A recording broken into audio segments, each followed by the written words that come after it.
안녕하세요. 하미주 꼰대 아저씨 김영기입니다. 11월 영상교육 올리겠습니다. 오늘은 브랜드를 만들어라. 내 자신을 브랜드화해야 된다. 내가 지금 있는 이 공간, 이 미용실을 브랜드화 시켜야 됩니다. 저는 40년 전에 하미주를 브랜드화 만드는데 많은 심혈을 기울였죠. 이것저것 정말 많이 했습니다. 길거리에서 홍보지, 전단지도 돌려보고, 지하철 광고도 해보고, 영화관에 광고도 실고, 라디오 광고도 실고, TV에도 나오고, 결정적으로 성공을 언제부터 했는가 봤더니 제가 1,000만 원의 약속, 이 책을 적고 난 이유가 있습니다. 1,000만 원의 약속 2006년도 제가 책이 나왔는데요. 이 책은 좀 많이 팔았습니다. 이 책을 내고 언론의 주목을 좀 받았죠. MBC, KBS, KLN까지, 그리고 부산일보, 국제신문 이렇게 좀 많이 이제 기사화도 좀 많이 되고요. 그때는 인터넷가 없었습니다. 그래서 책으로 하미주를 브랜드화 해야겠다 이런 생각을 그 당시에는 많이 했고, 책이 한 권 만드는데 많은 심혈을 기울였고 시간도 많이 투자됐고 돈도 많이 들어갔습니다. 지금 하미주가 브랜드화 되는데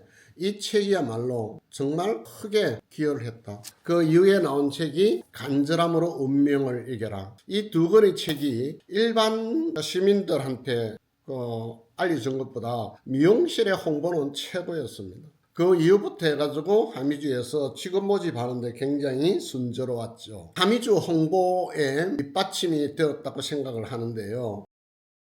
지금 여러분들은 무엇을 하고 있습니까? 우선 본인이 일하는 공간, 어떤 스토리가 있는지 찾아보시고, 없다면 만들고 그것들 잘 편집하고 각색하고 보완해서 그것을 홍보물로 활용을 잘 해야만 내 브랜드가 만들어진다. 회사는 스토리를 가질 때 비로소 그 회사의 생명력은 계속 늘어납니다. 남들과 나를 분리해내는 기능이 스토리 안에 숨어가지고 있더라. 심지어는 많은 나라들도 각국 신화를 갖고 있죠. 우리나라도 물론 마찬가지죠. 5천년, 반만년, 배달의 민족, 홍익인간 이런 스토리가 있습니다. 모세의 이야기, 예수 스토리 참 잘 포장이 되었습니다. 역사적으로 가장 성공한 스토리텔링 중에 이런 나라가 있고요. 일본도 스토리텔링으로는 잊혀지지가 않습니다. 온천에 올라갔습니다. 가이드가 무슨 말을 했는가 하면, 여기 온천에 올라가면 계란을 판다. 온천물에 삶은 계란, 가격도 얼마 안 됐습니다. 우리나라 돈으로 한 2,000원 이렇게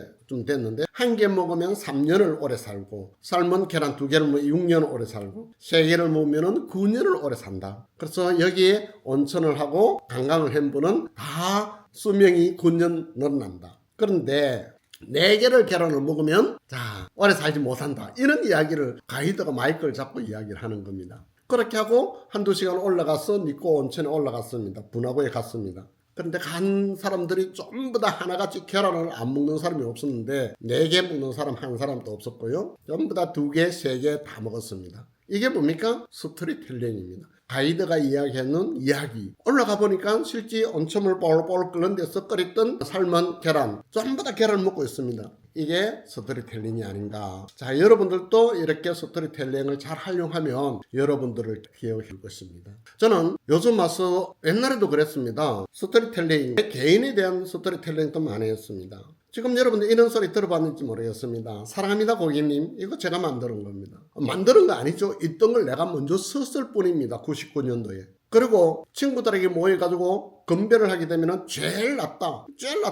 그 사람이 너무 기분 좋아하는 겁니다. 그 사람이 기분 좋아하면 내를 기억해 줄 수 있겠죠. 이거 제 스토리텔링입니다. 그리고 스마일. 지금 오늘 보니까 TV에서도 스마일 하는 사람이 있던데요. 제가 22년 전에 스마일을 처음으로 제가 썼습니다. 인사말을 사랑합니다 고객님을 할까 스마일로 할까 고민한 적이 있었거든요. 그게 90년대였습니다. 근데 인사말은 사랑합니다 고객님으로 하고 내 닉네임을 스마일로 했습니다. 모든 만나는 사람마다 눈 맞추고 스마일.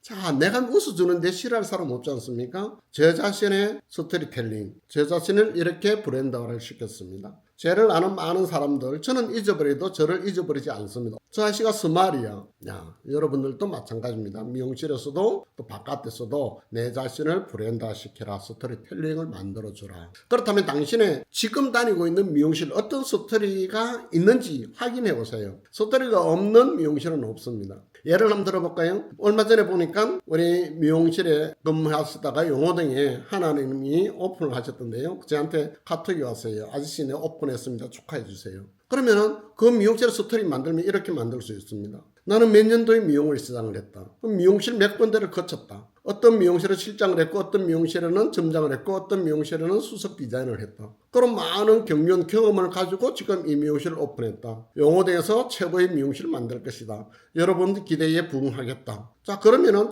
지금까지 10여 년의 경륜이 뭡니까? 스토리가 되지 않습니까? 그런데 그것을 홍보를 하지 않으면 그걸 아는 사람이 있을까요? 없을까요? 나는 이렇게 좋은 미용실에서 점장, 원장을 많이 거치고 경륜이 20년 경륜이 되니 나는 커트는 5만 원을 받아야 되고 폼은 20만 원부터 시작한다. 이런 것도 마찬가지입니다. 그런 스토리 없이 20만 원입니다. 왜 이렇게 비싸게 할 수밖에 없습니다. 아니 커트가 저 옆에 가면 15,000원 하는데 왜 5만 원 달라고 그러세요? 이렇게 반문받을 수밖에 없겠죠. 이야기가 독특하고 단순해야 되고요. 좋은 감정을 느낄 수 있는 스토리, 독특한 성공 스토리, 창의적인 독창적인 믿을 만한 가치가 담겨 있는 이야기를 당신의 미용실, 회사를 부연해서 설명해 줄 수 있는 거리, 이것을 스토리텔링이라고 하더라. 만들기 쉽지 않습니까? 많이 이용해 먹으세요. 하미주 점장이었다. 하미주에서 경연이 몇 년이었었다. 하미주는 교육이 많은 미용실이다. 연교육이 154시간 이상 의무 교육을 받았던 미용실이 하미주에서 내가 몇 년을 근무했다. 이게 굉장히 믿음을 주는 창의적인 독창성 있는 스토리텔링이 분명히 될 것이다. 미국 회사입니다. 인앤아웃 버거. 유명한 레시피는 지금 70년쯤 됐겠네요. 1948년 설립된 이 햄버거 회사 설립자 해리스 나이더라는 분입니다. 이분은 매일 아침 현지 육류와 농산물 시장 매일 아침 그 시간에 방문을 딱 하는 겁니다. 거기 방문해가지고 가장 신선한 재료를 사는 것을 회사의 기초, 이것을 삼아가지고 현재도 지금까지도 60년 70년 지난 지금까지도 냉동 보관된 제품이 하나도 없다. 인앤아웃 햄버거에서는 신선 재료로만 사업을 하는 것으로 스토리를 만들었습니다. 어떻게 됐을까요? 3년, 5년, 10년, 20년 지날 때까지도 그것을 인정해주고 알아주는 사람이 없었습니다. 30년, 40년, 50년 지나면서 그 시장통에 있는 분들이 전부 다 인정을 해주는 겁니다. 그래서 그 인앤아웃의 재료를 넣기 위해서는 냉동육이 아닌 신선육, 신선한 채소. 고객은 이 회사를 말할 때 매장도 깨끗하지만 메뉴도 단순하지만 신선한 재료만 사용하는 회사다. 이 스토리는 인앤아웃 음식의 본질 가장 가까운 증명하고 있죠.